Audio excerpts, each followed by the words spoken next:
ये सारा काम हम करते हैं आपके लिए, आपका काम छोड़ते हैं पढ़ने का। और कंसेप्चुअल क्लैरिटी के लिए इन तीनों चीजों को ऐड करके हम अपने नोट्स बनाते हैं, फिर हम अपने नोट्स को पीवाईक्यूज के अगेंस्ट टेस्ट करते हैं, फिर कंसेप्चुअल क्लैरिटी के लिए हम लेक्चर्स लेते हैं, फिर हर संडे हमें पता है आप खुद से नए क्वेश्चंस प्रैक्टिस नहीं करोगे तो हर संडे आपका एक एमसीक्यू का टेस्ट लेते हैं एंड तब जाके हम कह पाते हैं कि हाँ अब आपको हम प्रीलिम्स के लिए, सिर्फ प्रीलिम्स के लिए पढ़ा रहे हैं। तो इसके लिए we are going to have dedicated sessions with you, आपको वो क्लास फॉलो करनी। हमने ये अप्रोच, ये जो आपके साथ हो रहा है, ये जो कोर्स चल रहा है, ये किन लोगों ने डिजाइन किया? ये उन्होंने डिजाइन किया जो इस एग्जाम को निकाल चुके हैं खुद। तो ये पूरी जहां जहां आपको प्रॉब्लम आ सकती है वहां वहां हमने उसके लिए सोल्यूशन बनाया हुआ है, आप उसको फॉलो कर लेना। हमें जनरल स्टडीज के लिए क्या करना है, एमसीक्यूज भी हम यहीं कंसिडर करेंगे, पीवाईक्यूज भी हम यहीं क्लास में सॉल्व करेंगे। मैं आपके साथ इकोनॉमिक्स पढ़ाऊंगा, आपको सारे पीवाईक्यूज कराऊंगा, गलतियां करोगे तो नाम लेके डांटूंगा। Live lectures, quality content, previous year questions, MCQ practice, mentorship, answer writing, personal hand holding, even guidance at time of interview, सब कुछ यहाँ पर कवर्ड है। आपको इसकी जगह कहीं और नहीं जाना। Don't collect material.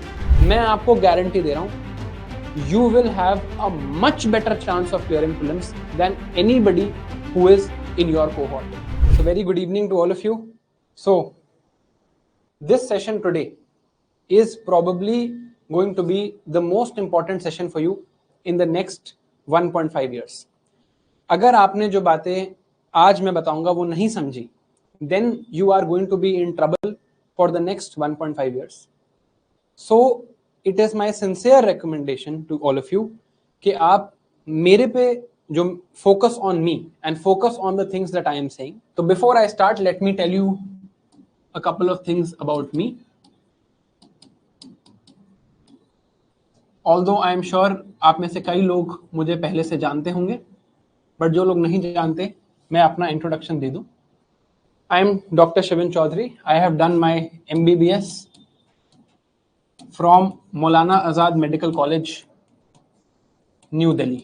आप लोगों को पता होगा कि MBBS करने के लिए एक एग्जाम देना होता है जिसका नाम है NEET.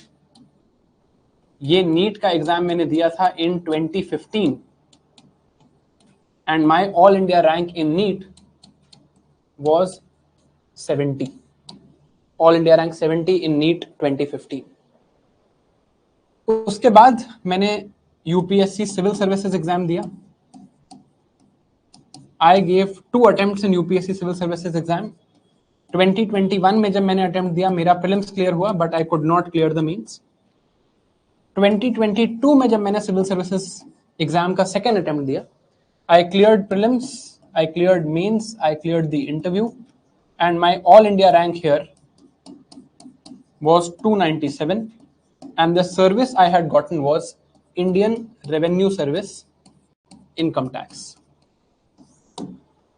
So please know that if I am saying some things to you, and I can say this with confidence, and this is why I have written these things on the board behind me.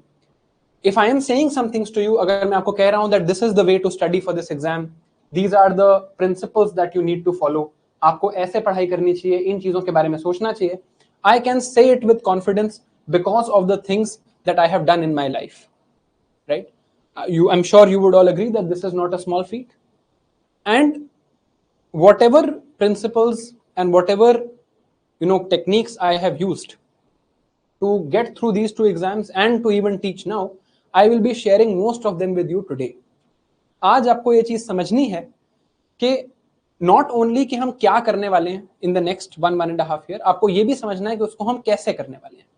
I know आपके दिमाग में काफी सारे questions हैं, doubts हैं, जैसे कि क्या मुझे notes बनाने हैं, मुझे रिविजन कैसे करनी है, क्लास किस टाइम पे होगी, क्लास के बाद कैसे मुझे पढ़ना है, मुझे अपने डे को कैसे स्ट्रक्चर करना है, अपने वीक को कैसे स्ट्रक्चर करना है, अपने ईयर को कैसे स्ट्रक्चर करना है, मुझे ऑप्शनल सब्जेक्ट सिलेक्ट करना है तो कैसे करना है, कब करना है, और ऑप्शन सिलेक्ट करने के बाद उसको कवर कब करना है।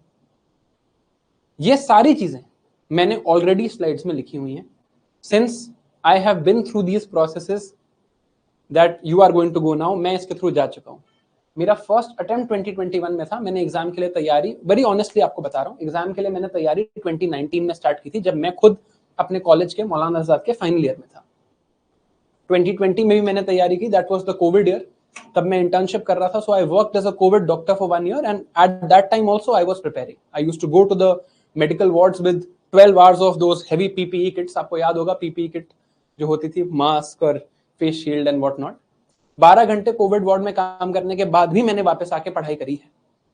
सो all of these principles that I have accumulated over these years, this I am going to share with you today. So first recommendation, and I will give you 1 minute for this, get a fresh notebook out. And अगर आपके पास अभी fresh notebook नहीं है, get any notebook out. जो भी आप अभी लिखो उसको फेयर करके एक fresh notebook में लिख लो। जो भी बात मैं आपसे करूंगा, just have a fresh notebook. Fresh notebook मतलब जिसपे कुछ भी ना लिखा हो, और ये नोटबुक हम मेंटेन करेंगे through out the next 1.5 years.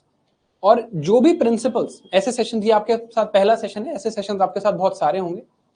जो भी प्रिंसिपल्स मैं आपको बताऊं या मुदित सर आपको बताएं, Mudit Jain sir is going to teach you ethics, essay and current affairs. He has cleared the exam 3 times, twice he was IPS, once he was IRS.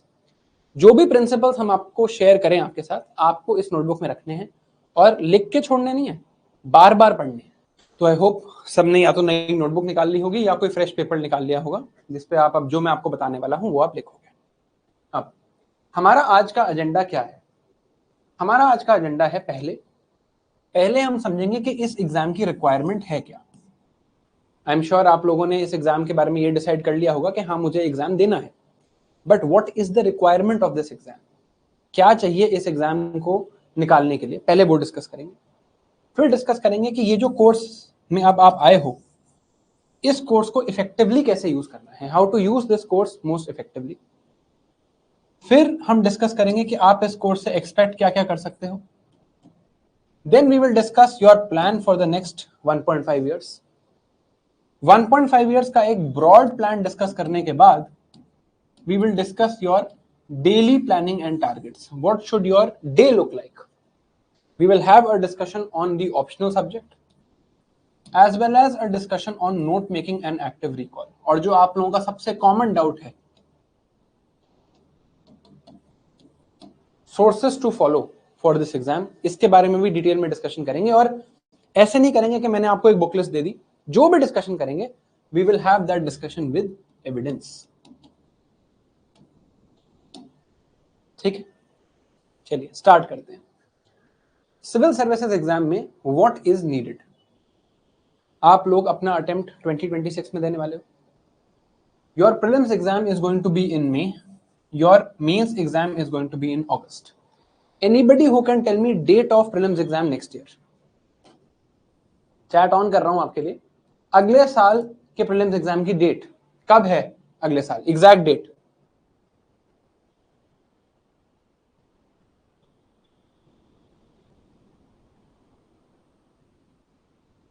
चलो good, it is on 24th May next year. So 24th of May 2026, good. You have hardly 10 months remaining. ठीक है, देखो मेरी ना एक आदत है that I don't mince my words. What does that mean? मैं बोलूंगा तो सच बोलूंगा, हो सकता है आपको बुरा लग जाए, मतलब कुछ नहीं कर सकते उस चीज का, बट उस वजह से ये नहीं होना चाहिए कि मैं आपको सच ना बताऊं। सच ये है कि हम अगर आज स्टार्ट कर रहे हैं तो हम थोड़े से लेट हैं। ठीक है, अब वो किसी भी रीजन की वजह से हो सकता है, लेकिन अगर हमने 2026 का एग्जाम देना है, हम ऐसा नहीं है कि हम कर नहीं पाएंगे, पर हम लेट ऑलरेडी हैं, क्योंकि लोगों ने जनवरी में भी स्टार्ट किया होगा, मार्च में भी किया होगा, अप्रैल में भी किया होगा। अब जिस बच्चे ने जनवरी में स्टार्ट किया है, आप दोनों का पेपर तो 24 में को ही है, और वो 6 महीने से पढ़ रहे हैं और आप आज स्टार्ट कर रहे हो। जिसमें क्या कि हमें अपना एफर्ट थोड़ा सा ज्यादा इंक्रीज करना पड़ेगा। We can not make do with just average amount of effort. This exam is not for people who are mediocre. ठीक है, मीडियोक्रिटी को पनिश करता है यूपीएससी, आप कभी भी देख लेना। तो आप लोगों में से जिसको ये लगता है कि बस मैं ये कोर्स देखूंगा, बैठूंगा, आराम से पढ़ूंगा 3-4 घंटे दिन में, आज ही छोड़ दो। This is not for people who are mediocre. और ये बात आपको समझ आएगी अब जब मैं डिस्कस करूंगा what is needed for this exam. Prelims exam का फॉर्मेट की बात करते हैं। फॉर्मेट तो पता ही होगा आपको, right? Let's talk of the format of the prelims examination. I am sure you know about the format. Prelims exam एक एमसीक्यू बेस्ड एग्जाम है। इसमें दो पेपर होंगे, एक पेपर होगा जनरल स्टडीज का, एक पेपर होगा आपका सी सैट का। ये भी चीज आप सारथी आईएएस के सारे कोर्सेज में, सारी क्लासेस में नोटिस करोगे। हम एविडेंस बेस्ड बात करते हैं। यहां पर कोई सर्विसेज को ग्लोरीफाई नहीं करेगा, कोई नहीं कहेगा कि आप राजा बन जाओगे एक्सेट्रा एक्सेट्रा, ये बातें हम नहीं करते, क्योंकि हम एक्चुअली सर्विसेज देख चुके हैं। Since we have actually seen the services ourselves, we don't make these false claims. एक अच्छी जॉब है, बहुत अच्छी जॉब है, बट अभी हमारा जॉब ये नहीं है कि हम सर्विसेज में चले जाएंगे तो क्या होगा। अभी हमारा सोचना इस बारे में होना चाहिए कि हम इस एग्जाम को कैसे बेस्ट तरीके से निकालेंगे। उसके लिए हमें एक अच्छा स्टूडेंट होना जरूरी है। That is what we are going to focus on. ठीक है, अब प्रीलिम्स में एमसीक्यू बेस्ड पेपर है। जनरल स्टडीज का पेपर होगा, there will be 100 questions. For every correct question, for every question you get correct, you will get +2 marks. For every question you get wrong, you will get -2/3, यानी कि -0.66 marks. ठीक। Civil services aptitude test होगा। ये एक qualifying nature का test होगा। आपको यहां पर 66 मार्क्स प्लस लाने हैं बस। Your job here is to just get 66 marks. यहां पर भी 80 क्वेश्चन होंगे। For every question you get correct, you will get +2.5 marks. For every question you get wrong, you will get -0.75 marks. Actually, you will get -2.5/3. ये marks आपको मिलेंगे। 1/3 negative marking है दोनों में। अब ये हमारा first stage of the exam है, तो इसका सिलेबस देख लेते हैं। Let's look at the syllabus of general studies paper first. ये है जनरल स्टडीज पेपर का सिलेबस। अब ये कहां से आया? This has come directly from the UPSC notification. इस पूरे एग्जाम में अगर आपके दो ही फ्रेंड्स हैं, मुझे छोड़ के, मैं थर्ड फ्रेंड हूं आपका, मुझे छोड़ के अगर आपके दो फ्रेंड्स हैं, तो एक तो यूपीएससी का सिलेबस है और एक यूपीएससी के पीवाईक्यूज हैं।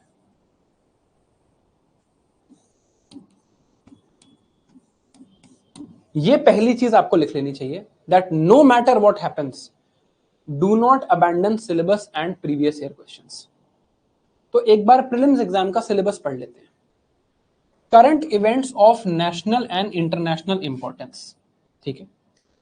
History of India and Indian national movement, Indian and world geography, physical, social, economic geography of India and the world, Indian polity and governance, constitution, political system, Panchayati Raj, public policy, rights issues etcetera, economic and social development, sustainable development, poverty, inclusion, demographics, social sector initiatives, etc.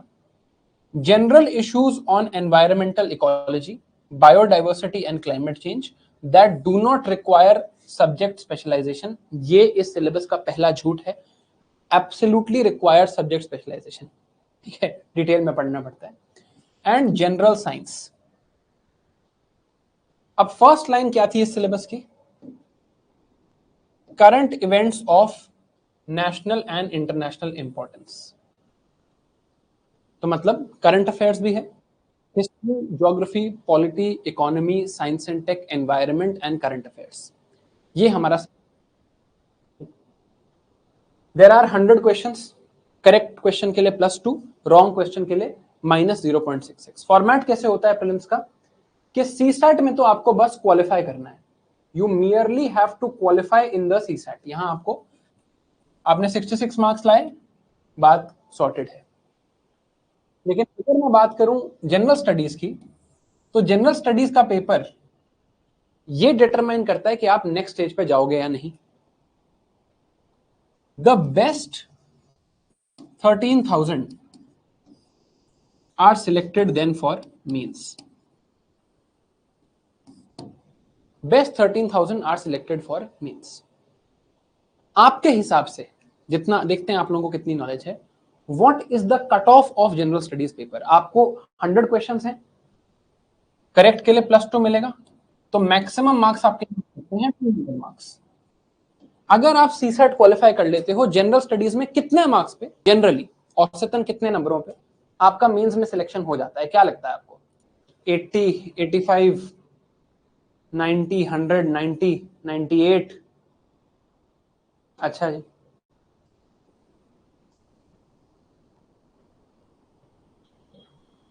Okay.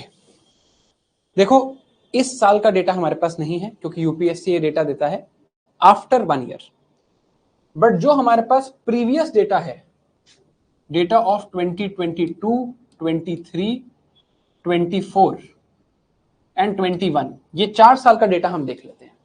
In 2021 you needed 87 marks, in 2022 you needed 88 marks, in 2023 you needed 75 marks, and in 2024 again you needed 88 marks. तो यहां पर जो average निकल के आ रही है वो 87-88 marks की है। इंडिया का टफेस्ट कंपेरेटिव एग्जाम है, इसमें तो कोई डाउट नहीं है। इससे टफ एग्जाम इंडिया में है ही नहीं, शायद पूरी दुनिया में नहीं है। अप्रोक्सीमेटली 10 लाख लोग जाके फॉर्म भर रहे हैं,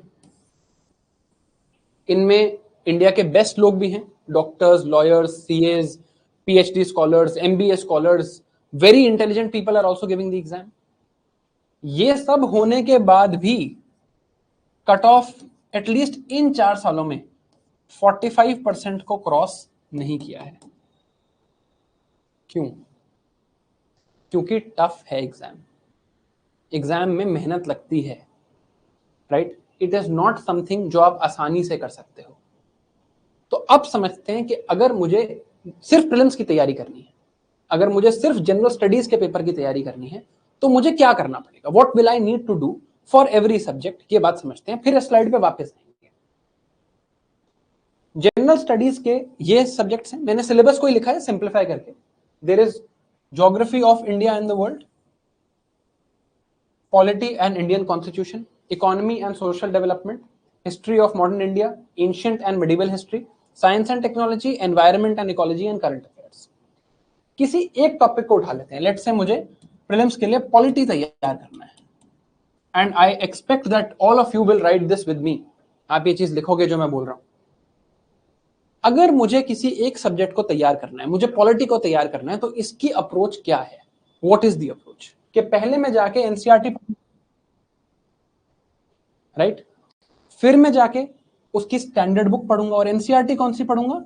मैं जाके 11th और 12th क्लास की एनसीईआरटी पढ़ूंगा, इससे पहले की एनसीईआरटी नहीं पढ़ूंगा, because I am not a 6th grader, right? Graduate level exam है, तो ग्रेजुएट लेवल की तरह बिहेव करना पड़ेगा। तो 11th 12th की एनसीईआरटी पढ़ूंगा, फिर मैं जाके स्टैंडर्ड बुक पढ़ूंगा, जैसे पॉलिटी की स्टैंडर्ड बुक लक्ष्मीकांत है, फिर मैं कोई एक रेफरेंस बुक से ऐड करूंगा, तब जाके मेरे एक सेट ऑफ नोट्स बनेंगे। अब ये नोट्स भी कंप्लीट नहीं होंगे, मुझे पहले ये नोट्स बहुत अच्छे से आना चाहिए, प्रॉपरली आना चाहिए, पूरी कंसेप्चुअल क्लैरिटी होनी चाहिए। इसके बाद मुझे करने हैं प्रीवियस ईयर क्वेश्चंस। मैं प्रीवियस ईयर क्वेश्चंस करूंगा पॉलिटी के 12 साल के, 2013 से 15 के बीच में। I will do it from 2013 to 2025। 12 साल के मैं क्वेश्चंस करूंगा, और इसमें whatever mistakes I made, I need to add them to my notes. फिर मैं नए एमसीक्यूज प्रैक्टिस करूंगा, I will practice new MCQs. यहां पे भी जो मिस्टेक्स मिलेंगी, I need to add to my notes. अब जाके मेरा एक सब्जेक्ट पॉलिटी फॉर प्रीलिम्स खत्म हुआ है, 1 सब्जेक्ट। ऐसे कितने सब्जेक्ट हैं? Polity, geography, economy, ancient medieval history, modern history, then science and tech, environment and current affairs. 8 subject हैं ऐसे। अब ये काम आसान लग रहा है या मुश्किल लग रहा है आपको? अभी सिर्फ प्रीलिम्स की बात हुई है। अगर आपको ये टफ नहीं लग रहा तो प्रॉब्लम है। अगर आपको ये टफ नहीं लग रहा, अगर आपको ये इजी लग रहा है, तो आप एस्टिमेट ही नहीं कर पा रहे हो कि आपके सामने कितना बड़ा चैलेंज है। ये इजी नहीं है क्योंकि ये सारे सब्जेक्ट एक बारी में याद रखने हैं ना यार, एक दिन को याद रखने हैं सारे सब्जेक्ट। ठीक, अब अगर ये काम आपने खुद ही करना है, अगर ये काम आपको खुद ही करना है, तो फिर आप यहां क्यों आए? इस काम को करने के लिए तो आपके दो फ्रेंड्स बहुत थे, सिलेबस और पीवाईक्यूज और बुक्स।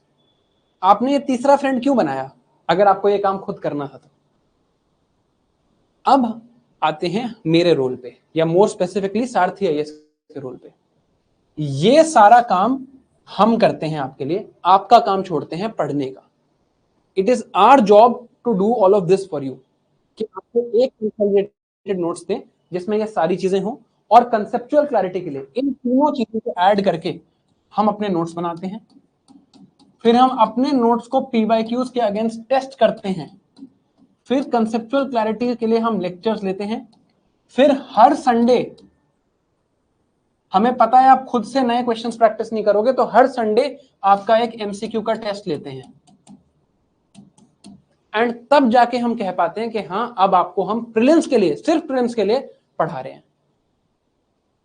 तो मैं आपको क्या बोलना चाह रहा हूं, ये सब हटाओ और जो नोट्स मैं आपको दे रहा हूं वो पढ़ो।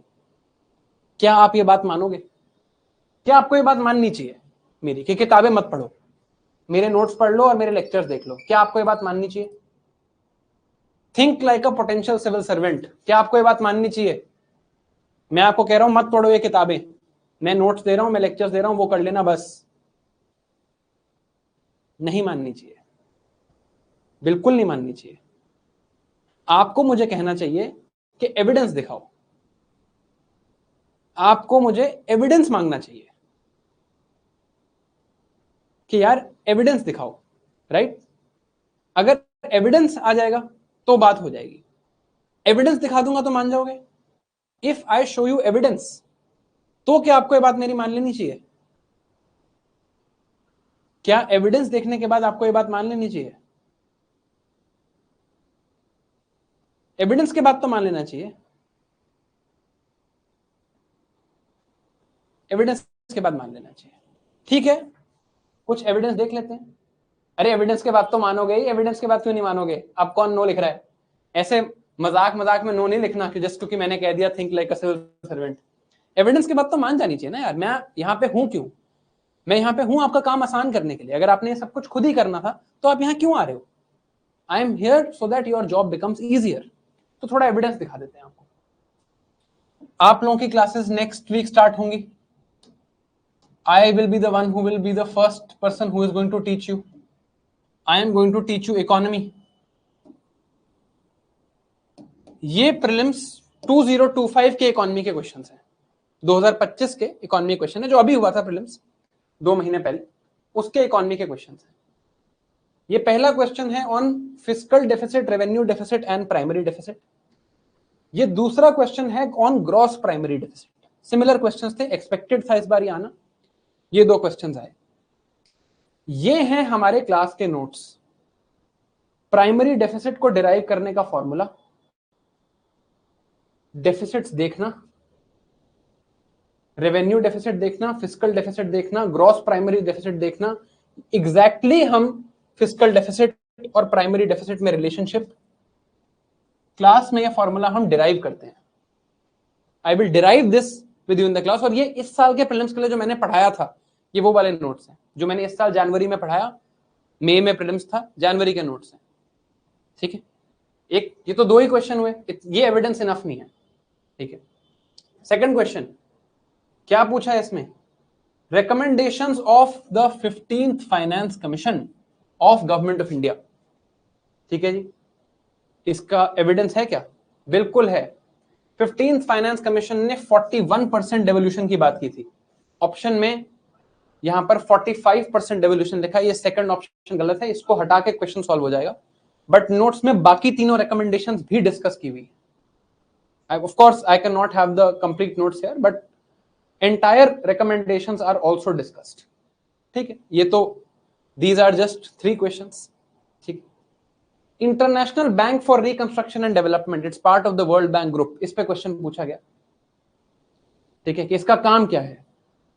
वर्ल्ड बैंक, इसका need, international bank for reconstruction and development, ये पहले क्या करता था, ये अब क्या करता है, और ये मिला के वर्ल्ड बैंक ग्रुप बनता है। ये हमारे क्लास नोट्स का स्क्रीनशॉट है। और हाँ, मैं खुद लिख के नोट्स देता हूं आपको, आपका काम आसान करने के लिए। मेरी आपसे सिर्फ एक ही एक्सपेक्टेशन रहती है कि ढंग से पढ़ लो, बाकी काम मेरा, कि क्लास में अटेंटिवली सुन लो, जो मैं बोल रहा हूं उसको फॉलो कर लो, बाकी पढ़ने का काम मेरा। मुझे बहुत मजा आता है पढ़ने में, आपको मेरे रिकॉर्ड से दिख भी रहा होगा।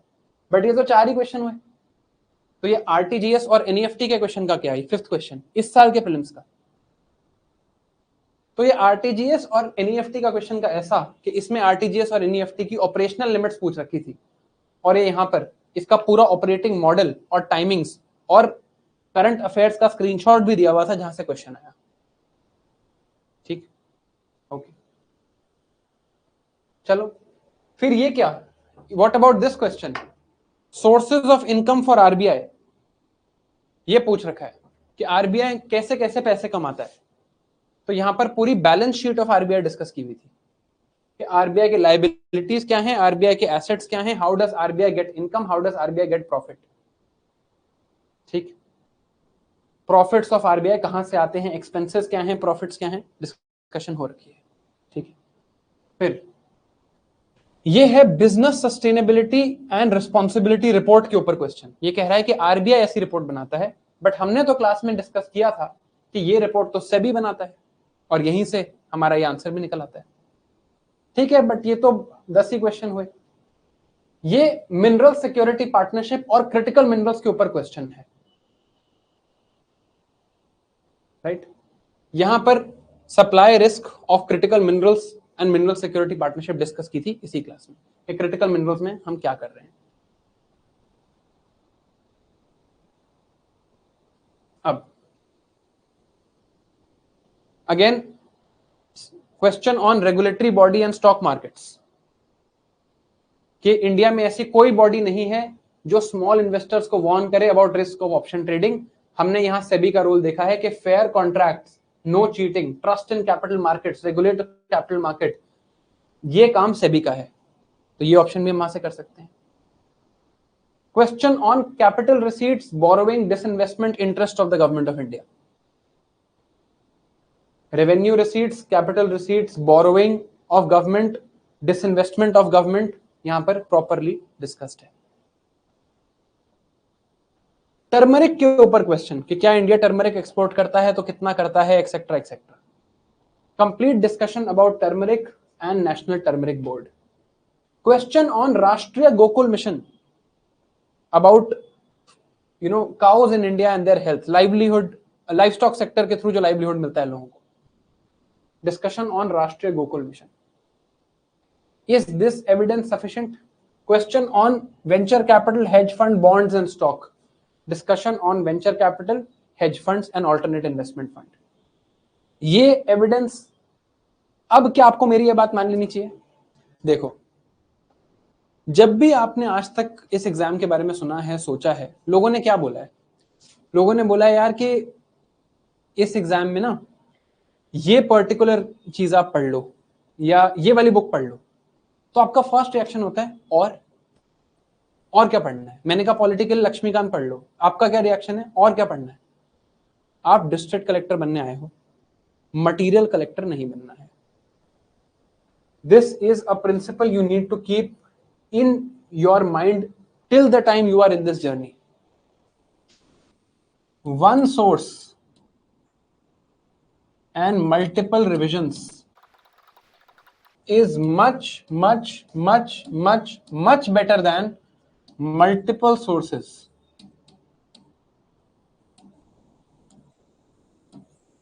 and one revision. इस चीज को बिल्कुल याद रख लो। This is the approach we want, this is not the approach we can follow. हमें ये चाहिए one source revised multiple times, over and over, उसी सोर्स को पढ़ रहे हैं। वो सोर्स आप लोगों के लिए प्रीलिम्स के लिए मैंने प्रूव किया, मैं मेंस के लिए भी प्रूव करूंगा। वो सोर्स आप लोगों के लिए क्लास नोट्स है, आपको इसको फॉलो करना है। And I am the one who is going to start with you. Next week Monday से आपकी क्लासेस स्टार्ट होंगी। पहली क्लासेस इकोनॉमिक्स की ही होंगी, मैं ही आऊंगा पढ़ाने आपको, ठीक है। वन सोर्स, मल्टीपल रिविजन्स, ये कहानी है। This is what we need to be focused on, laser focused on this thing, not on this. ठीक है, तो मटेरियल कलेक्टर नहीं बनना है, इस अप्रोच से डिस्ट्रिक्ट कलेक्टर बनते हैं। ठीक है, ये हमें एम करना है, प्लीज इस बात को याद करके रख लो। अब बात करते हैं सीसैट की। सीसैट में ब्रॉडली 10th क्लास का मैथ्स और इंग्लिश आता है। आप में से कितने लोगों को लगता है कि वो ये एग्जाम निकाल लेंगे, क्योंकि इसमें 10th क्लास का मैथ्स इंग्लिश है, क्या मुश्किल है इसमें? तो बहुत आसान पेपर है, कर लोगे ना सीसैट तो खुद से ही कर लोगे। 10th क्लास का मैथ्स इंग्लिश है, उन्होंने लिखा हुआ है क्लास 10 लेवल, क्लास 10 लेवल, मैं अपने आप से नहीं कह रहा। एक कहानी बताता हूं आपको। 2025 के सीसैट में, 2025 के सिविल सर्विसिंग एप्टीट्यूड में, I know at least 10 people, at least 10 बोल रहा हूं, जो पहले से किसी और सर्विस में सिलेक्टेड थे, उनको प्रॉपर आईएएस नहीं मिला, वो किसी सर्विस में सिलेक्टेड थे, वो दोबारा पेपर दे रहे थे और वो सीसैट में फेल हो गए। एटलीस्ट ऐसे 10 लोगों को जानता हूं मैं। ये इस नोटिफिकेशन का ये इस नोटिफिकेशन का दूसरा झूठ है, राइट? सीसैट पेपर आसान नहीं है। अब या तो मैं आपको कहूं कि 10th क्लास की मैथ्स इंग्लिश खुद पढ़ लो, या मैं आपको क्या बोलूं कि we will take dedicated sessions with you. Dedicated sessions होंगे सीसैट के, जहां पर हम इसके सारे प्रीवियस ईयर क्वेश्चंस और कॉन्सेप्ट्स कवर करेंगे। ये सोचो कितना बुरा लगेगा अगर मैंने जनरल स्टडीज के तो मेहनत करके नंबर ले लिए, पढ़ाई कर ली, इतने सारे सब्जेक्ट्स पढ़ लिए, और मैं यहां ही क्वालिफाई नहीं कर पाया, है ना? तो इसके लिए we are going to have dedicated sessions with you. आपको वो क्लास फॉलो करनी है। हमने ये अप्रोच, ये जो आपके साथ हो रहा है, ये जो कोर्स चल रहा है, ये किन लोगों ने डिजाइन किया? ये उन्होंने डिजाइन किया जो इस एग्जाम को निकाल चुके हैं खुद। ठीक है, ये उन लोगों ने डिजाइन किया है, तो and I M one of them. तो ये पूरी जहां जहां आपको प्रॉब्लम आ सकती है, वहां वहां हमने उसके लिए एक सोल्यूशन बनाया हुआ है, आप उसको फॉलो कर लेना बस। ठीक है, तो प्रीलिम्स की तो प्रॉब्लम सॉल्व हुई, प्रीलिम्स की प्रॉब्लम सॉल्व हुई। हमें जनरल स्टडीज के लिए क्या करना है? एमसीक्यूज भी हम यहीं कंसिडर करेंगे, पीवाईक्यूज भी हम यहीं क्लास में सॉल्व करेंगे। मैं आपके साथ इकोनॉमिक्स पढ़ाऊंगा, आपको सारे पीवाईक्यूज कराऊंगा, गलतियां करोगे तो नाम लेके डांटूंगा, है ना? अभी तो पीवाईक्यूज जब हम क्लास पढ़ेंगे, मैंने आपको, मान लो मैं फर्स्ट चैप्टर पॉवर्टी पढ़ाया, उसके बाद मैं आपको पॉवर्टी के क्वेश्चंस दूंगा, आपने गलत किए तो फिर देखना, आपको वीकली टेस्ट भी मिलेंगे उसके। ठीक है, जनरल स्टडीज की प्रॉब्लम सॉल्व, सीसैट के भी टेस्ट भी होंगे, पीवाईक्यूज हम क्लास में करेंगे। प्रीलिम्स की प्रॉब्लम सॉल्व हुई। आपको क्या समझ आया अभी तक कि आपको क्या करना है? What do you have to do? Mains पे आऊंगा अभी इसके बाद। आपको क्या समझ आया कि आपको क्या करना है? What are your lessons? बताओ कोई, क्या लेसन्स समझ आया आपको कि मुझे ये चीज करनी है? यार मुझे अभी तक ये समझ आया कि प्री के लिए मुझे ये चीज करनी है।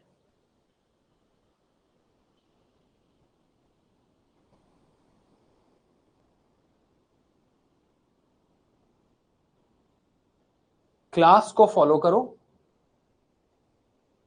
Follow the class properly and revise effectively. Follow the class properly,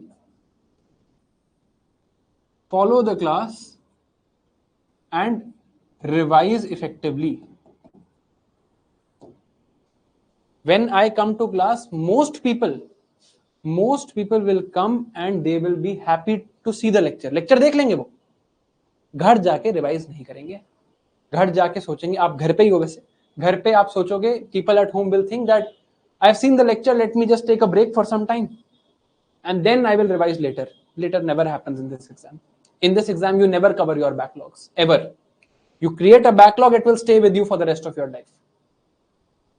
Follow the classes regularly and then revise at home effectively. मैं तो करवा दूंगा आपको रिवाइज, बोल बोल के करवाऊंगा, राइट? प्री की प्रॉब्लम सॉल्व हुई, नेक्स्ट स्टेज पे आते हैं। The best 13,000 here are going and giving mains. Mains का सिलेबस देखते हैं।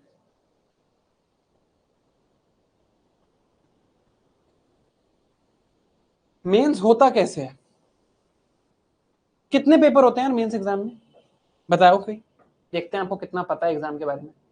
कितने पेपर होते हैं मेंस के एग्जाम में? वेरी गुड मानसी, 7 होते हैं क्या? 9 पेपर होते हैं, 9।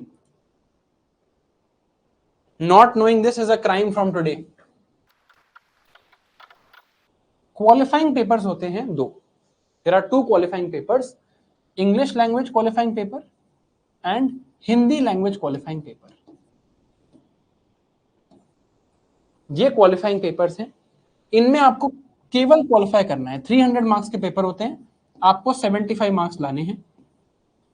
This Hindi language can be replaced by any Indian language.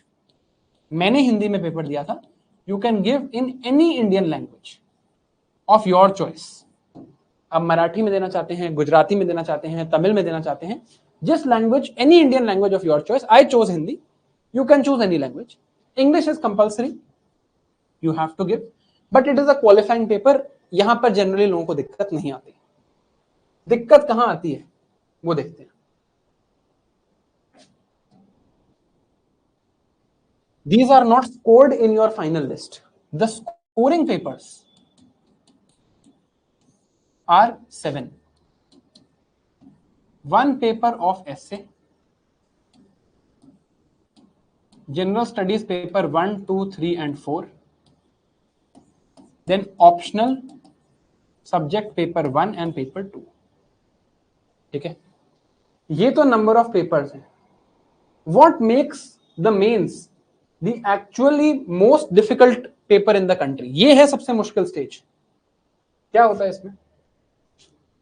Friday, Saturday, Sunday. Mains होगा, फ्राइडे को होगा एसए, सैटरडे को होगा GS1, संडे को होगा GS2। उसी दिन शाम को 3 घंटे का पेपर है, 250 मार्क्स के पेपर हैं ये सारे, 3 घंटे का है। सुबह GS1 दिया, 2 घंटे का ब्रेक, शाम को GS2, अगले दिन संडे को GS3, अगले दिन संडे को GS4, 5 दिन का ब्रेक मिला, अगला सैटरडे संडे आ गया।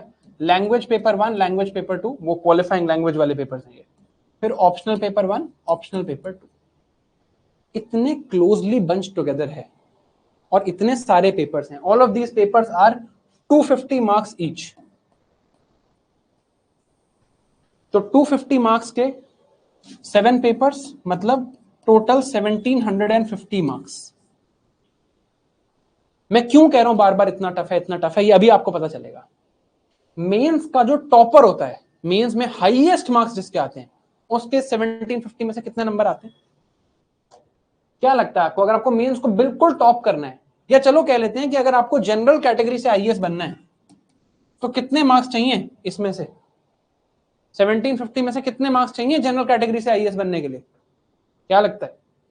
1100, 1000, 900, 1100 प्लस।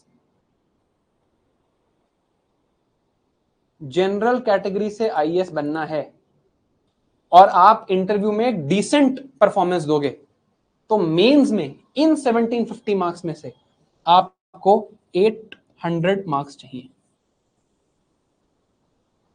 800 मार्क्स में बन रहे हैं लोग आईएएस आराम से।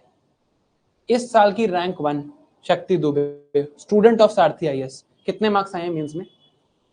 843। इसीलिए ये एग्जाम सबसे टफ एग्जाम है दुनिया का। 50% मार्क्स भी नहीं आ रहे लोगों के। 1750 का हाफ क्या हुआ? 875। Nobody, not even 1% in last years mains exam 2024 के मेंस में 1% के भी 875 मार्क्स नहीं आए, 50% भी नहीं आए। क्यों हो रहा है ऐसा? इतने मार्क्स चाहिए बस, इतने में तो रैंक 1 आ गई है, इतने में आप आईएएस बन रहे हो। ये भी ना बहुत मुश्किल है। क्यों मुश्किल है? मैं अपने बता देता हूं मार्क्स आपको। मेरे मार्क्स 775 थे। कम लग रहे होंगे आपको, सिलेक्शन हो जाता है इन नंबरों में, इतने ही चाहिए। ये भी बहुत मुश्किल है। लोग 700 पार नहीं कर पाते मेंस में, सालों साल मेंस लेते हैं, 700 पार नहीं होते उनके। देखो क्यों? सिलेबस देखो, प्रीलिम्स का सिलेबस याद है, मेंस का देखो। हिस्ट्री ठीक है, प्रीलिम्स में भी था, ज्योग्राफी प्रीलिम्स में भी था, Indian society new subject, polity and constitution ठीक है, प्रीलिम्स में भी था, international relations, social issues, governance, economy तो प्रीलिम्स में था, बट अब agriculture, science and tech prelims में था, एनवायरमेंट प्रीलिम्स में था, but disaster management, internal security, ethics, integrity and aptitude, 2 essays of 125 marks each, 2 optional papers of 250 marks each. UPSC ने optional को लेके क्या कहा है अपनी नोटिफिकेशन में? ऑप्शनल में वो एक्सपेक्ट करते हैं that you have enough knowledge as much as an honour student of that subject would have. अगर आप इकोनॉमिक्स ऑप्शन लेते हो, इकोनॉमिक्स ऑनर स्टूडेंट की नॉलेज आपसे एक्सपेक्ट करी जाती है. इतने सारे subject, papers bunch together, 20 questions पर पेपर एंड टाइम कितना? 180 मिनट्स. 10 मार्कर्स आते हैं 10, 15 मार्कर्स आते हैं 10. 10 मार्कर्स लिखने के लिए 70 मिनट्स हैं, ये लिखने के लिए 110 मिनट्स हैं. एक 10 मार्कर क्वेश्चन जिसमें आपने 2 पेज लिखने हैं, क्वेश्चन भी टफ है, सब्जेक्ट्स भी टफ हैं, आप सुबह से क्वेश्चंस लिख भी रहे हो, आपको दूसरों से बेटर भी लिख के दिखाना है, सिर्फ सही गलत की कहानी नहीं है यहाँ पे, you have to write better than others. यहाँ पे कितने नंबर टाइम मिल रहा है? 7 मिनट. और कॉन्टिन्यूअसली आपको लिखते जाना है. That is why this is the toughest exam. इस पूरे प्रोसेस का ये सबसे टफ गेम है. मेंस में मैं आपको क्या पढ़ाता हूं? मैं आपको जनरल स्टडीज पेपर 3 पूरा पढ़ाता हूं और मैं आपको आंसर राइटिंग कराता हूं. अब बताओ कि GS3 के लिए या मेंस के लिए जनरली कौन सा मटेरियल फॉलो करोगे? क्या पढ़ोगे मेंस के लिए? कौन सा मटेरियल फॉलो करोगे? बताओ.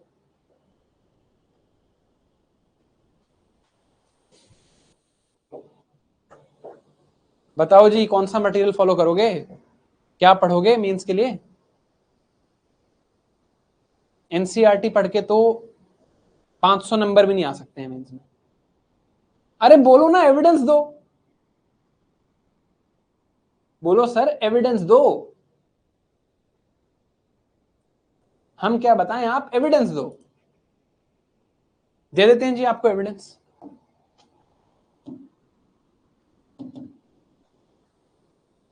ये लास्ट ईयर के मेंस का पेपर है, GS3 का.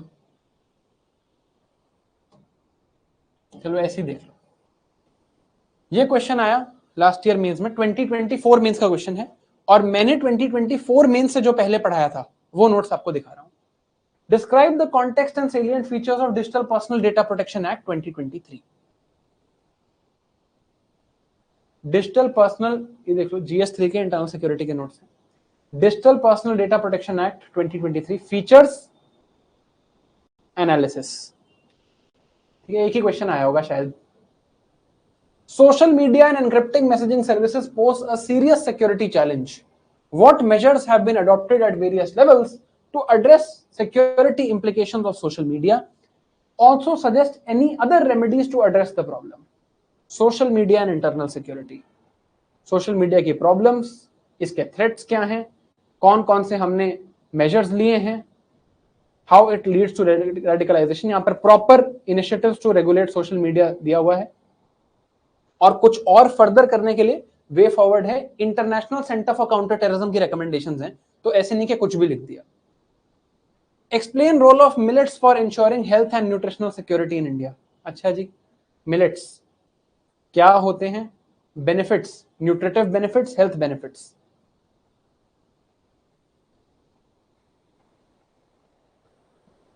आगे चलते हैं.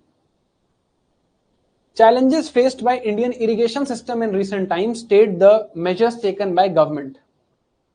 Challenges in water management. Dalwai panel and Mihir Shah committee के हिसाब से कि इंडिया की इरिगेशन में क्या क्या challenges हैं, and central schemes and state government initiatives that have been taken to solve this problem. Case studies भी दी हुई हैं ताकि आप better answer लिख के आओ.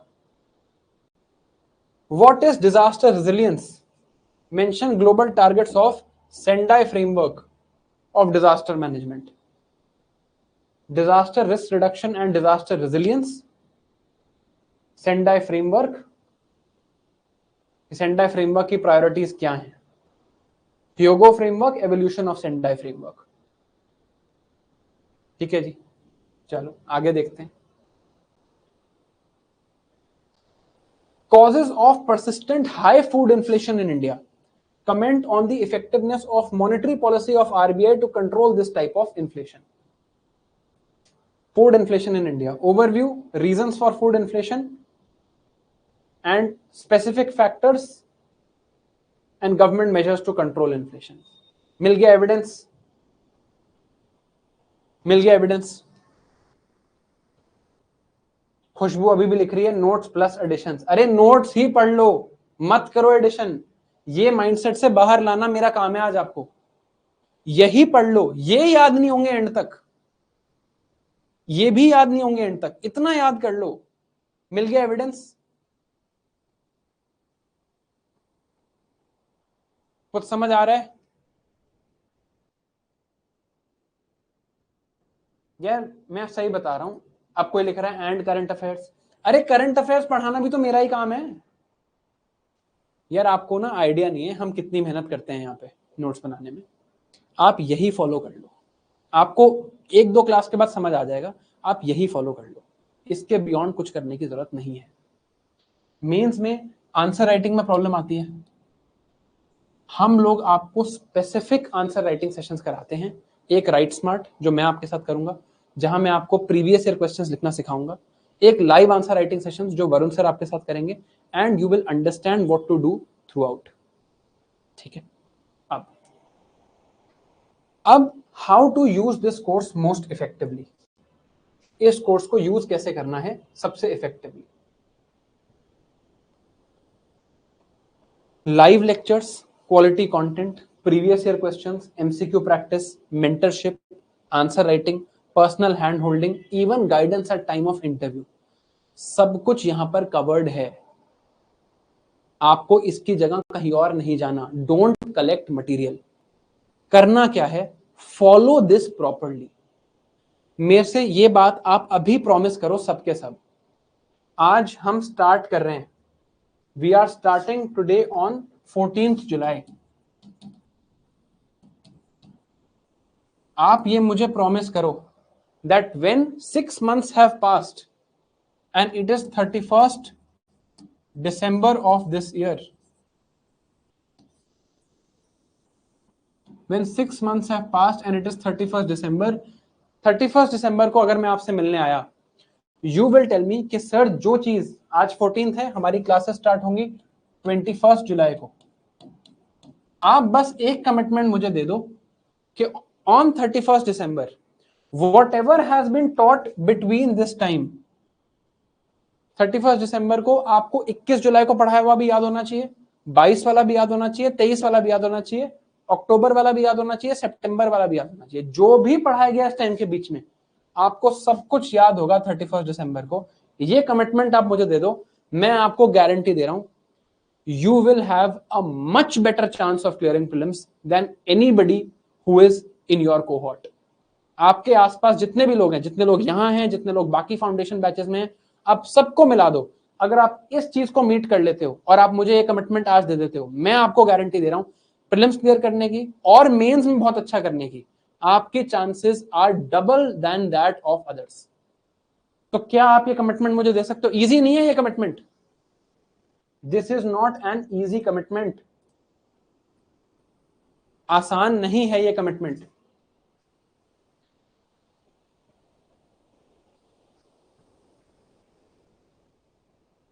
ट्वेंटी 2027 में अटेम्प्ट कर रहे हो, 2028 में अटेम्प्ट कर रहे हो, बैकलॉग नहीं होना चाहिए। 21 जुलाई से पढ़ेंगे 31 दिसंबर तक, जो पढ़ाऊंगा याद होना चाहिए। याद नहीं है तो कोई फायदा नहीं है। एक लास्ट चीज बोलता हूं, ठीक है? अभी मैंने किसी का मैसेज देखा, नाम नहीं लूंगा, राइट? किसी ने कहा कि आई विल गिव माई 100%। मुझे इससे कोई लेना देना नहीं है। Understand the gravity of the situation. I don't care if you are giving your 100% और नॉट। आपको याद होना चाहिए। The only reality is what you know, not how much hard you have worked, not how many notes you have made, not how many tests you have given. not how you have struggled through your circumstances. बहुत खराब बात है बोलने वाली, I understand, but दुनिया की competition की यही रियलिटी है. The only reality is what you can know and what you can deliver. If you cannot deliver, it is not worth anything. UPSC में ना आपके नोट्स देख के, ना आपकी स्ट्रगल देख के, ना आपके सर्कमस्टेंसेस देख के, ना आपकी मेहनत देख के आपको मार्क्स मिलेंगे. आपके आंसर्स देख के और आपकी नॉलेज देख के आपको मार्क्स मिलेंगे. Know this reality. It is unfortunate, है ये अनफॉर्चुनेट, सही नहीं है, फेयर नहीं है, बट लाइफ भी फेयर नहीं है, और जो आप सीख कर रहे हो वो भी फेयर नहीं है. आप चाह रहे हो कि आप 25-26 की एज पे एक कमिश्नर लेवल पोस्ट पे चले जाओ, जहां एक ऐसा बंदा जो 10 साल से पुलिस में है वो आपको सलाम ठोके. फैक्ट है ये, nobody talks about it. It's not fair. जब मैं असिस्टेंट कमिश्नर था इनकम टैक्स में, every income tax officer was junior to me. चाहे वो वहां पे 20 साल से हो, he was still junior to me. मैं उनका सीनियर बन गया जाते ही. It's not fair. And since what I am asking for is not fair, this will also not be fair. But ये कमिटमेंट आपको मुझे देनी पड़ेगी, एंड इस कमिटमेंट के बिना हम रेस के बाहर हैं. And I am sorry to use these harsh words, but this is the reality. This is the reality that is in front of us. अब बस दो बातें मैं आपसे डिस्कस करूंगा. मैं आपसे आज नोट मेकिंग डिस्कस इसलिए नहीं कर रहा हूं, फॉर जस्ट वन रीजन, कि आप लोगों की पहली क्लास मेरे साथ ही है. आप लोगों की पहली क्लास मेरे साथ है इकोनॉमी में, और क्योंकि आपने मेरे से ही पढ़ना है तो मैं आपको बता ही दूंगा इकोनॉमी के टाइम पे कि नोट मेकिंग कैसे करनी है एक्सेट्रा. एंड हर सब्जेक्ट का अलग होता है. You have to start with me, you don't need to worry, right. 21 को मैं ही आऊंगा आपको पढ़ाने पॉवर्टी इन इंडिया. ठीक है. अब मैं आपसे आपकी लास्ट चीज डिस्कस करूंगा, आपका शेड्यूल. ठीक है, कि हमारा शेड्यूल है क्या. पहले मैं आपको इस शेड्यूल के प्रिंसिपल समझा देता हूं. What are the principles behind this schedule, right? अब प्रिंसिपल्स हैं कि बेसिक जो फाउंडेशन सब्जेक्ट्स हैं वो हमने पहले कवर करने हैं. What are the foundation subjects? पहले हमें अपना बेस बनाना है. मैंने बहुत लोगों को देखा है वो फाउंडेशन सब्जेक्ट्स ढंग से नहीं पढ़ते. उन्हें लगता है इसको उड़ाओ, मुझे तो मींस की तैयारी कराओ, मुझे तो प्रीलिम्स के क्वेश्चंस कराओ. 5-6 साल फिर वो स्ट्रगल करते हैं. Never ignore your base. Foundation subjects जो हमारे हैं, सबसे पहले हम पढ़ेंगे इकोनॉमी, हम पढ़ेंगे ज्योग्राफी, हम पढ़ेंगे मॉडर्न हिस्ट्री, और हम पढ़ेंगे पॉलिटी. इसके बाद we will continue with science and technology, we will study environment, we will study current affairs, we will study CSAT, and we will study international relations. ये सारी चीजें हम पहले पढ़ेंगे. इन सब को पढ़ने में there will be a time lag in studying these. बड़े सब्जेक्ट्स हैं. जब हम ये सब्जेक्ट्स पढ़ेंगे हम ऑलरेडी फेब तक पहुंच चुके होंगे ऑफ नेक्स्ट ईयर. फिर हमारे सामने प्रीलिम्स होगा. फेब तक हमें टाइम लग जाएगा इन्हें पढ़ने में. Then prelims will be in front of us. Prelims एकदम सामने होगा कि यार अब तो प्रीलिम्स आने वाला है. मई में तो प्रीलिम्स ही है, 24 में. तो हम क्या करेंगे, हम इन सब्जेक्ट्स को इतनी डिटेल में पढ़ेंगे कि मेंस के लिए भी हमारा आधे से ज्यादा काम हो जाए. जब हम इकोनॉमी अभी पढ़ेंगे हम ऐसे पढ़ेंगे कि मेंस के लिए भी मेरा काफी काम हो जाए. जब हम ज्योग्राफी पढ़ेंगे हम ऐसे पढ़ेंगे कि मेंस के लिए भी मेरा काफी काम हो जाए. ठीक है. फिर जब हम प्रीलिम्स क्लियर कर लेंगे और या फिर हम प्रीलिम्स देने जाएंगे, दो ऑप्शन होंगे. देखो, दो रियलिटीज है. बिल्कुल सच बोलता हूं, आई नो इस टाइम पे बात करूंगा आपको लगेगा नहीं ऐसे कैसे हो सकता है, बट हो सकता है, किसी के साथ भी हो सकता है कि प्रीलिम्स देने जाएं, या तो हम प्रीलिम्स क्लियर कर लेंगे या हम प्रीलिम्स क्लियर नहीं करेंगे. दो ही ऑप्शन है. अगर हमने प्रीलिम्स क्लियर कर लिया एंड अगर आपने रादर आई शुड से अगर आपने अपनी कमिटमेंट मीट कर ली तो आप प्रीलिम्स क्लियर कर लोगे. अगर आपने प्रीलिम्स क्लियर किया, हम फिर मेंस के जो रिमेनिंग सब्जेक्ट्स हैं उन्हें हम प्रीलिम्स और मेंस के बीच में, इनका तो मेंस हमने पढ़ लिया, मेंस के जो रिमेनिंग सब्जेक्ट्स हैं और जो हमारा आंसर राइटिंग वाला पार्ट है उसको प्रीलिम्स एंड मेंस के बीच में करके डिलीवर करेंगे. ठीक है, अब अगर प्रीलिम्स हमने क्लियर नहीं किया, this is the speciality of Sarathi IAS, we don't leave your side till you are here. जब तक आप यहां पर मेहनत कर रहे हो हम आपसे ज्यादा मेहनत करेंगे। If you don't make it through prelims, we will enroll you in a 6 month long mains batch, और फिर हम दिसंबर तक, 2026 की बात हो रही है, मई के बाद दिसंबर तक प्रॉपरली डिटेल में फिर से मेंस की तैयारी करेंगे और रिवीजन करेंगे। And we are not doing this at any extra cost. If we are saying it is a one stop solution, इसी कोर्स में आपका ये मेंस का एडवांस टारगेटेड कोर्स भी इंक्लूडेड है, and in case you don't make it, ये भी included है। तो हमने आपकी पूरी प्रॉब्लम सॉल्व कर दी है। करंट अफेयर्स इंक्लूडेड है, civil services aptitude test included है, सब यहीं पे है। इसी प्लान को हम फॉलो करेंगे। स्टार्ट हम करेंगे इकोनॉमी से, और स्टार्ट आप मेरे साथ करोगे। समझ आया इसका logic? Right, is the logic of the schedule clear?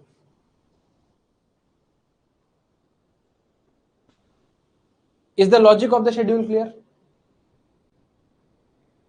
दोनों चीजें कवर्ड हैं। प्रीलिम्स हुआ तो ग्रेट, नहीं हुआ या कोई, इसमें वो लोग भी हैं जो 2027 के लिए एम कर रहे हैं, वो भी इसमें ही आ जाए।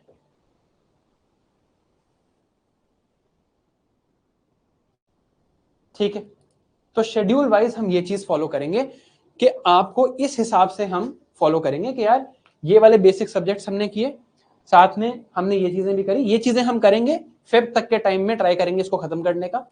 हम कोई क्लास नहीं लेते आफ्टर 15 मार्च। हमने इस बार ये सोच लिया है 24 मई को आपका पेपर है, हम 15 मार्च को क्लासेस बंद कर देंगे फॉर 2 मंथ्स।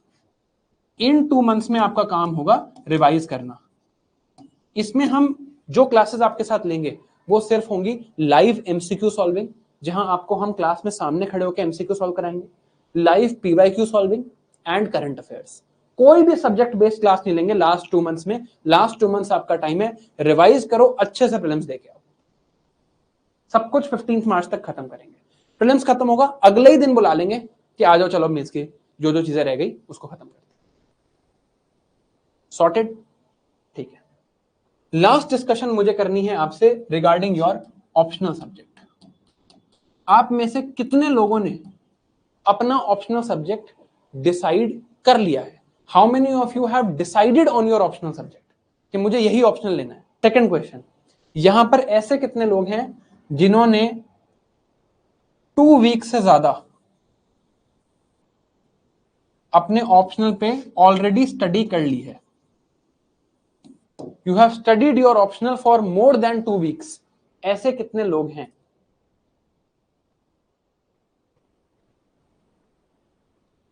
या आपने कोई कोर्स ज्वाइन कर लिया है और ऑलरेडी आप पढ़ चुके हैं?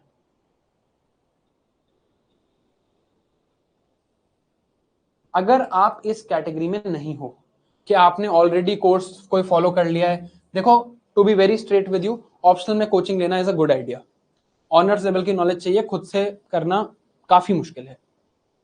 अगर आपने ये नहीं किया है, if you have not done this yet, ये बोल रहा हूं मैं कि 2 हफ्ते से ज्यादा या 3 हफ्ते से ज्यादा आपने प्रॉपर एफर्ट अगर स्टार्ट अभी नहीं किया है अपने ऑप्शनल में, कंसिडर दैट आपने डिसाइड नहीं किया है।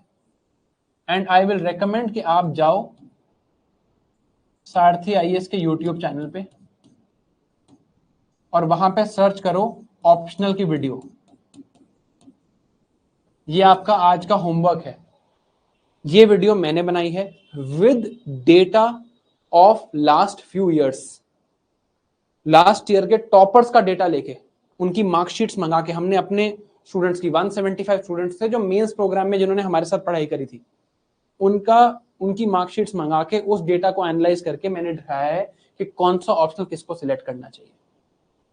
ठीक है, तो ये वीडियो यहां पर अवेलेबल है। आप कहते हो तो मैं एक बार आपको खोल के दिखा देता हूं यूट्यूब पे, तो आपको समझ आ जाएगा कि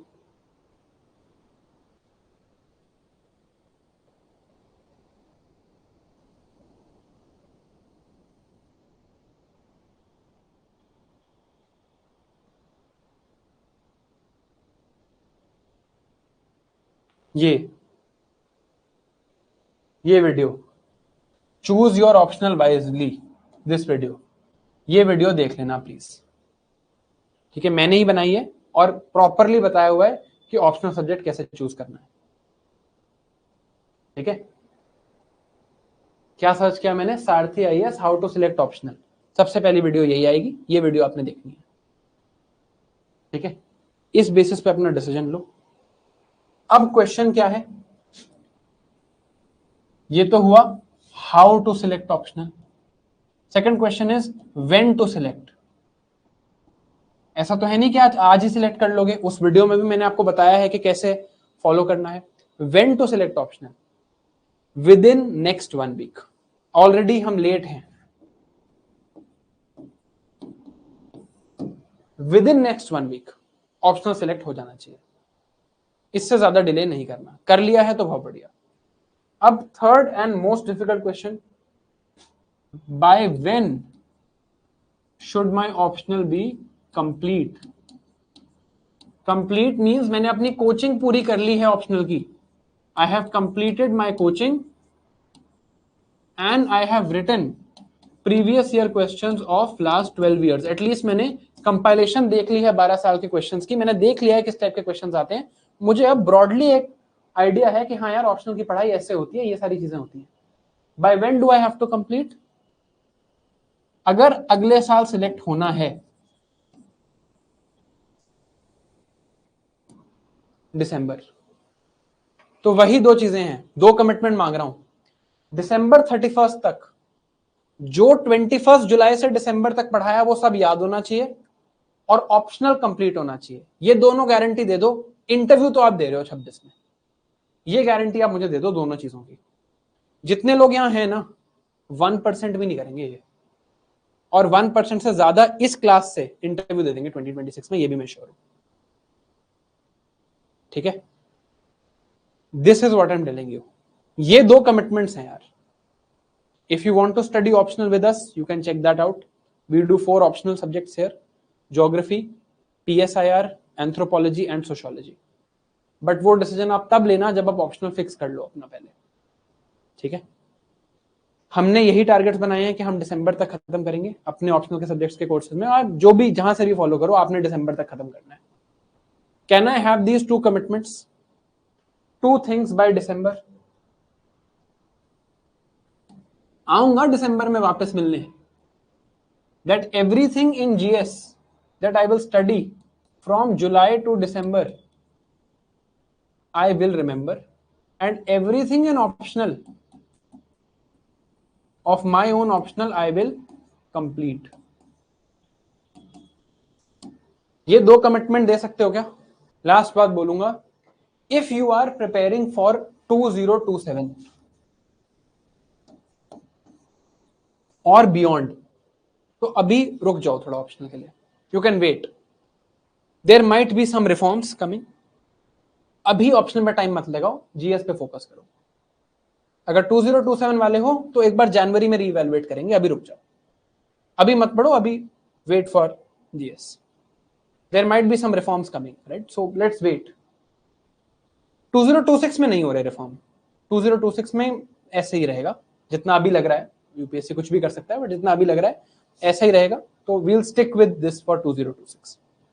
ठीक है, अब last message is, this was the first session, it is not the last session. You are going to start with me. अभी आपका वरुण सर के साथ भी सेशन होना है, मुदित सर के साथ भी सेशन होना है, and over time doubts will become clear. आज आपको I will and this session with 2 homework task for you. पहला टास्क ऑप्शनल वाला टास्क है जो मैंने आपको बताया, उन लोगों के लिए है ऑप्शनल वाला टास्क जिन्होंने डिसाइड नहीं किया है, कर चुके हो तो then stick with it, but criteria बता दिया आपको।